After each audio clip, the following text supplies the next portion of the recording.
எல்லாருக்கும் நமஸ்காரம். ஸ்ரீமன் நாராயணியத்துல 58வது தசகத்துல 6ல இருந்து 10 வரைக்கும் இருக்கக்கூடிய ஸ்லோகங்களை பார்க்க போறோம். முதல்ல 5வது ஸ்லோகத்துல என்ன பார்த்தோம் அப்படின்னாக்க, அவள பயந்தா பெருமாள் கண்ணை மூடிக்கோன்னு சொல்லிட்டு திருப்பி பழையபடி அவளெல்லாம் கொண்டு போயிட்டு காட்டு தீயிலிருந்து காப்பாத்தி அந்த பாண்டீரகம்னு சொல்லக்கூடிய ஒரு ஆலமரத்து அடியிலேயே உட்கார வச்சுட்டார் அப்படின்னு பார்த்தோம் இல்லையா. சோ 6வது ஸ்லோகத்துல என்னன்னா, இந்த வெற்றிக்கு அவ எல்லாம் என்ன பண்றானா, உன்னை பாராட்டி உனக்கு நீ உனக்கு பல்லாண்டு பாடுற மாதிரி நீ வெல்க வெல்க அப்படின்லாம் சொல்றாளாம். சொல்லிட்டு எப்படி உனக்கு இந்த மாயெல்லாம் வந்தது அப்படின்னு உன்னை ரொம்ப புகழ ஆரம்பிச்சுட்டாலாம். அதை கேட்ட நீ ரொம்ப சிரிச்சுட்டே கூட பல பல லீலைகளை செஞ்சுட்டு திருப்பியும் அந்த வனத்திலேயே நீ அவளோட சஞ்சாரம் பண்ற அப்படின்னு சொல்றா. அந்த வனம் எப்படி இருந்ததுன்னா, ரொம்ப மரமா இருந்ததாம். ஃபுல் மரம் பூக்கள் எல்லாம் பூத்து இருந்ததாம். அதனால அது வெயில் காலம் அப்படின்னு தெரியலையாம். கோடை காலத்துல பூக்கக்கூடிய பாதரி பூக்களோட குவியலை பார்த்துதான் அது வெயில் காலம் அப்படின்னு யூகிக்க முடியற மாதிரி இருந்தது அப்படிங்கிறா. ஏன்னா பெருமாள் அந்த இடத்துல இருந்ததுனால, பெருமாளோட திருவடி படுறதுனால அது எப்பவுமே வெயில் காலம் மாதிரியே இருக்காதாம். என்னன்னா, அந்த பெருமாள் அங்க இருக்கிறதுனால எதுக்குமே பஞ்சம் இல்லை. மரங்கள் பாட்டுக்கு பூவா பூத்து குலுங்கிறது. சோ அந்த மரங்களோட அடர்த்தினால அது வெயில் காலம் மாதிரியே தெரியலையாம். அதனாலதான் நம்ம முன்னாடி ஸ்லோகத்துல கூட பார்த்தோம் இல்லையா. சோ அங்க இருக்க பெருமாள் இருக்கிறதுனால அந்த ஏரியால அது வெயில் காலம்னே அந்த தாபத்தை அனுபவிக்காம பசுக்கள் இருந்தது. ஆனா அதுங்க கொஞ்சம் தூரம் தள்ளி போனா விட்டுதான் அதுங்களுக்கு அந்த இடத்துல ஐஷீகம்னு சொல்லக்கூடிய காட்டுக்கு வழி தெரியாம போயிட்டதுனாலதான் அங்கதான் அதுங்களுக்கு வெப்பம் தெரிஞ்சது அப்படின்னு பார்த்தோம் இல்லையா. சோ இது 6வது ஸ்லோகம். 7வது ஸ்லோகத்துல கோடை காலத்தை வர்ணனை பண்றா. அது என்னங்கறத பார்க்கலாம். 7வது ஸ்லோகத்துல கோடைக்கால வர்ணனை சொல்றா. எப்படி அப்படின்னா, யார் உன்கிட்ட பக்தி இல்லாம இருக்காளோ அவளுக்கு கஷ்டம் எவ்வளவு இருக்குமோ அத போல அங்க கோடைக்காலம் இருந்தது அப்படின்னு சொல்றா. ஆனாக்க யாரு உன்னை சேவிக்கிறாளோ அவளுக்கு நீ எப்படி கஷ்டத்தை போக்குறியோ அந்த மாதிரி இந்த தண்ணீரை எல்லாத்தையும் அந்த கோடைக்காலம் உறிஞ்சி எடுத்துடுறது அப்படிங்கிறா. கஷ்டத்துல இருக்கிறவளோட கஷ்டத்தை பெருமாள் உறிஞ்சி எடுக்கிற மாதிரி கோடைக்காலமானது அங்க இருக்கக்கூடிய தண்ணி எல்லாம் உறிஞ்சி எடுத்துடுறது அப்படின்னு சொல்றா. உன்னோட அந்த இது எப்படி ஒளி வீசுமோ, உன்னோட தோள்கள்லாம் எப்படி ஒளி வீசுமோ அது போல கோடை காலமும் கூட அவ்வளவு வெப்பமா இருக்கு அப்படின்றா. உன்னோட கையில இருக்கக்கூடிய சக்கரம் எப்படி ஒரு ஒளி பிழம்பு மாதிரி இருக்கும் இல்லையா, அந்த மாதிரி இங்க இருக்கக்கூடிய அந்த கோடை காலமும் அவ்வளவு வெளிச்சமா ஒளியா இருக்கு, அவ்வளவு வெப்பமா இருக்கு அப்படின்னு சொல்றா. அதே மாதிரி ஆனா அந்த மாதிரி அந்த ஒரு கோடை காலத்தை யமுனா நதி தீரத்துல நீ கழிச்ச அப்படின்னு ஒரு கம்பாரிசன் பண்றா 7வது ஸ்லோகத்துல. 8வது ஸ்லோகத்துல திருப்பி மழை காலத்தை பத்தி வர்ணனை பண்றா. அங்க எப்படி எல்லாம் சீசன்ஸ் இருந்தது அப்படின்னு சொல்றா. அங்க எப்படி இருக்கான், உன்னோட திருமேனி மாதிரி நல்ல கரு மேகம் இருக்கு அந்த இடத்துல அப்படிங்கிறா. அது எது போல இருக்குன்னா, உன்னோட திருமேனி போலவே கருப்பா அந்த மேகங்கள் வானத்துல வருது அப்படிங்கிறா. அடுத்ததாக உன்னோட திருமேனியும் மேகத்தையும் கம்பேர் பண்றா. தூய்மையான வெண்மையான மின்னல் வருது இல்லையா மேகத்துல, அது எப்படி இருக்குன்னா, நீ உடுத்தின் இருக்கியே பட்டு பீதாம்பரம் அது போல ஒளி வீசுறது அப்படிங்கிறா. சோ எல்லா உலகத்து மக்களுக்கும் மழை பெஞ்சு அந்த மேகமானது ஆனந்தத்தை கொடுக்கறது. நீ எப்படி ஆனந்தத்தை கொடுக்கற அப்படின்னாக்க, நீ எப்படி எல்லாருக்கும் மகிழ்ச்சி கொடுப்பியோ அந்த மாதிரி மேகங்களும் மகிழ்ச்சி கொடுக்கக்கூடிய மழை காலம் வந்தது அப்படின்றா. அப்படி அந்த மழை காலம் வந்தாவிட்டு நீ அதை மலை குகைகள்ல நீ அந்த உன்னோட விருப்பம் போல நீ கழிச்ச. மழை வந்தா அந்த குகைக்குள்ள மாடெல்லாம் வைக்கிறது, இவரும் போய் உட்காந்துக்கிறது, இந்த மாதிரி குகைக்குள்ள கழிச்ச அப்படிங்கிறா. அடுத்த ஸ்லோகத்துல நீ அந்த மலை கோவர்தன மலை. சோ கோவர்தன மலையை நீ இவ்வளோ தூரம் யூஸ் பண்ணிக்கிற அப்படின்னு அந்த மலைக்கு ரொம்ப பெருமை வந்துருத்தான். அதனால அந்த மலையரசனோட குகைகள்ல நீ விளையாடிட்டு இருக்கிறதெல்லாம் அவனுக்கு ரொம்ப பெருமையா இருக்கு. அதனால அந்த மலையரசன் என்ன பண்றான் அப்படின்னாக்க, மயில்களை வச்சு அந்த கேக்கா கூக்கு அப்படின்னு சொல்லக்கூடிய அந்த மகிழ்ச்சியோட இருக்கக்கூடிய ஒளிகள்னால உன்னை மலையரசன் துதிக்கிறான் அப்படிங்கிறான். அடுத்தது உனக்கு மலர்ந்த மல்லிகை கதம்பம் இந்த மாதிரி இருக்கக்கூடிய மலர்களால அந்த மலையரசன் உன்னை அர்ச்சிச்சு வழிபடுறான் அப்படின்னு சொல்றது 9வது ஸ்லோகம். 10வது ஸ்லோகத்துல அதுக்கப்புறம் சரத்காலம் வருது. அது எப்படி இருக்குன்னா, உன்னோட பக்தர்களோட மனசை போல ஒரு தெளிஞ்ச நீரோட்டம் மாதிரி இருக்கும். அப்படி அந்த காலத்துல தூய்மையான அந்த காட்டோட அழக ரசிச்சுண்டும் பசுக்களை புல்தரையில மேய விட்டுண்டும் லீலைகள்லாம் பண்ண குருவாயூரப்பனா இருக்கக்கூடிய நீ எனக்கு தேக ஆரோக்கியத்தை கொடுக்கணும் அப்படின்னு பட்டத்ரி பிரார்த்திச்சுட்டு இந்த தசகத்தை பூர்த்தி பண்றார். ஜெய ஜெய தவ மாயா கேயமீஷேதி தேஷாம் நுதிபிருதிதஹாசோ பத்தனானா விலாசக पुनरपि विपिनान्ते प्राचरः पाटलादि प्रसवनिकरमात्र ग्राह्यघर्मानुभावे जय जय तव माया केयमीशेति तेषां नुतिभिरुदितहासो बद्धनानाविलासः जय जय तव माया केयमीशेति तेषां नुतिभिरुदितहासो बद्धनानाविलासः पुनरपि विपिनान्ते प्राचरः पाटलादि प्रसवनिकरमात्र ग्राह्यघर्मानुभावे पुनरपि विपिनान्ते प्राचरः पाटलादि प्रसवनिकरमात्र ग्राह्यघर्मानुभावे जय जय तव माया केयमीशेति तेषां नुतिभिरुदितहासो बद्धनानाविलासः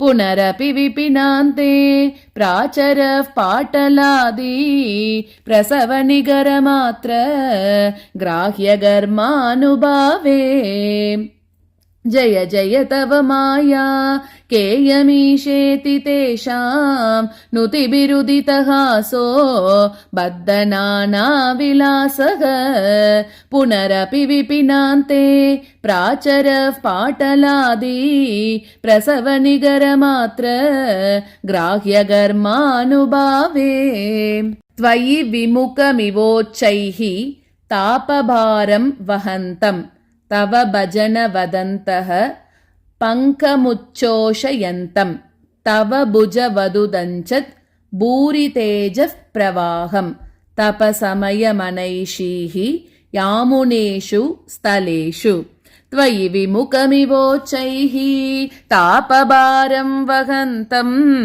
तव भजन वदन्तः पङ्कमुच्चोषयन्तं त्वयि विमुखमिवोच्चैः तापभारं वहन्तं तव भजन वदन्तः पङ्कमुच्चोषयन्तं तव भुजवदुदञ्चत् भूरितेजः प्रवाहं तपसमयमनैषीः यामुनेषु स्थलेषु तव भुजवदुदञ्चत् भूरितेजः प्रवाहं तपसमयमनैषीः यामुनेषु स्थलेषु त्वयि विमुखमिवोच्चैः तापभारं वहन्तं तव भजन वदन्तः पङ्कमुच्चोषयन्तं तव भुजवदुदञ्चत् भूरितेजः प्रवाहं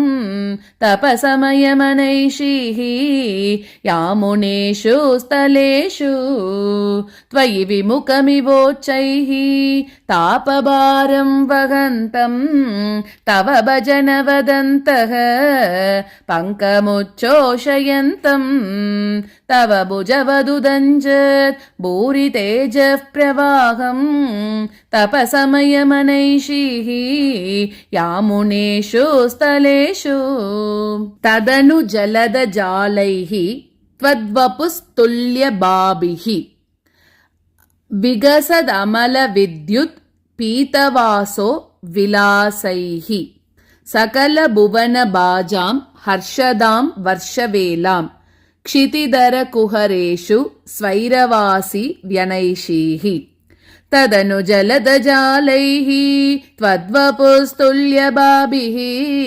विकसदमलविद्युत् पीतवासो विलासैः तदनु जलदजालैः त्वद्वपुस्तुल्यबाभिः विकसदमलविद्युत् पीतवासो विलासैः सकलभुवनबाजां हर्षदां वर्षवेलां क्षितिधरकुहरेषु स्वैरवासी व्यनैषीः सकलभुवनबाजां हर्षदां वर्षवेलां क्षितिधरकुहरेषु स्वैरवासी व्यनैषीः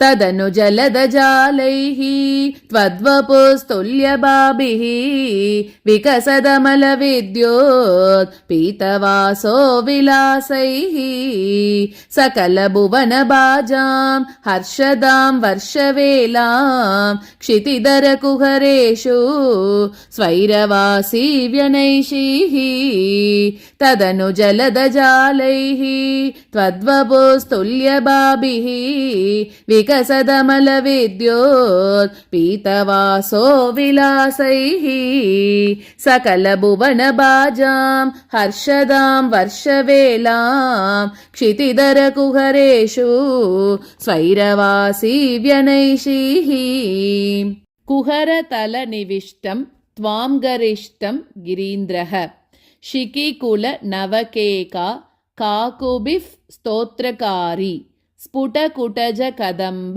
स्तोमपुष्पाञ्जलिं च प्रविदत् अनुबेजे देवगोवर्धनोऽसौ कुहरतलनिविष्टं त्वां गरिष्ठं गिरीन्द्रः शिखिकुलनवकेका काकुभिः स्तोत्रकारी कुहरतलनिविष्टं त्वां गरिष्ठं गिरीन्द्रः शिखिकुलनवकेका काकुभिः स्तोत्रकारी स्फुटकुटजगदम्ब स्तोमपुष्पाञ्जलिं च प्रविददनुबेजे देवगोवर्धनोऽसौ स्फुटकुटजगदम्ब स्तोमपुष्पाञ्जलिं च प्रविददनुबेजे देवगोवर्धनोऽसौ कुहरतलनिविष्टं त्वां गरिष्ठं गिरीन्द्रः शिखिकुलनवकेका काकुभिः स्तोत्रकारी स्फुटकुटजगदम्ब स्तोमपुष्पाञ्जलिं च प्रविददनुबेजे देवगोवर्धनोऽसौ कुहरतलनिविष्टं त्वां गरिष्ठं गिरीन्द्रः शिखिकुलनवकेका काकुभिः स्तोत्रकारी स्फुटकुटजगदम्ब स्तोमपुष्पाञ्जलिं च प्रविददनुबेजे देवगोवर्धनोऽसौ अथ शरदमुपेतां ताम्बवद्भक्तचेतो विमलसलिलपूरां मानयन् काननेषु तृणममलवनान्ते चारु सञ्चारयन् गाः पवनपुरपते त्वं देहि मे देहसौख्यम् अथ शरदमुपेतां ताम्बवद्भक्तचेतो विमलसलिलपूरां मानयन् काननेषु अथ शरदमुपेतां ताम्बवद्भक्तचेतो विमलसलिलपूरां मानयन् काननेषु तृणममलवनान्ते चारु सञ्चारयन् गाः पवनपुरपते त्वं देहि मे देहसौख्यम् तृणममलवनान्ते चारु सञ्चारयन् गाः पवनपुरपते त्वं देहि मे देहसौख्यम् अथ शरदमुपेतां ताम्बवद्भक्तचेतो विमलसलिलपूरां मानयन् काननेषु तृणममलवनान्ते चारु सञ्चारयन् गाः पवनपुरपते त्वं देहि मे देहसौख्यम् अथ शरदमुपेतां ताम्बवद्भक्तचेतो विमलसलिलपूरां मानयन् काननेषु तृणममलवनान्ते चारु सञ्चारयन् गाः पवनपुरपते त्वं देहि मे देहसौख्यम्